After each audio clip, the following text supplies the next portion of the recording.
इंदिरा जी इतनी ताकतवर देश की प्रधानमंत्री हुई हैं, राजीव जी बड़े बहुमत के प्रधानमंत्री हुए इस देश के, लेकिन आरक्षण पे तो कोई नुकसान नहीं आया, कोई आंच नहीं आई।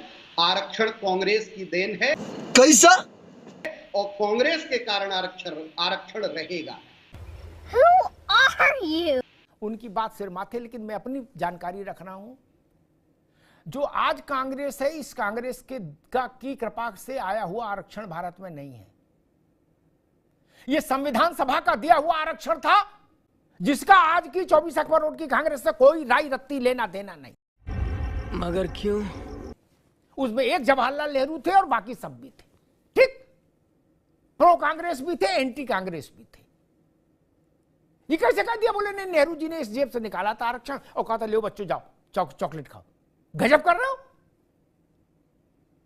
और दूसरा आरक्षण भारत में सबसे बड़ा, एक तो बाबा साहब दे गए, बाबा साहब कहिए, संविधान सभा कहिए, ठीक, कांग्रेस नहीं दे कह सकते हम। फिर दूसरी बात, जोशी जी बड़ी बात कह रहा हूं, फिर दूसरा आरक्षण भारत को मिला ओबीसी का मंडल, जिसको दिया विश्वनाथ प्रताप ने, जिसको भाजपा सपोर्ट कर रही थी सरकार को, और जिसका औपचारिक तौर पर तीखा 2-2.5 घंटे का विरोध किया कांग्रेस के सबसे बड़े नेता श्री राजीव गांधी ने लोकसभा में खड़े होकर।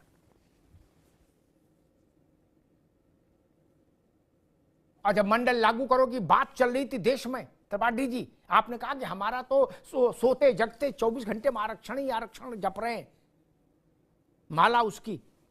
तो याद दिला दूं, 84 में कांग्रेस ने एक विज्ञापन जारी किया था जोशी जी, उसमें नागफनी के वो फोटो लगाई थी क्या, और उसमें लिखा, एक अंग्रेजी में भी जारी किया था, हिंदी में भी, उसमें था कि योग्यता से चयन होना चाहिए, योग्यता से स्थान में आधार मिलना चाहिए, स्थान मिलना चाहिए, जात से नहीं।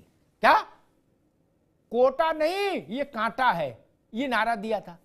बोलो सत्यनारायण स्वामी की जय।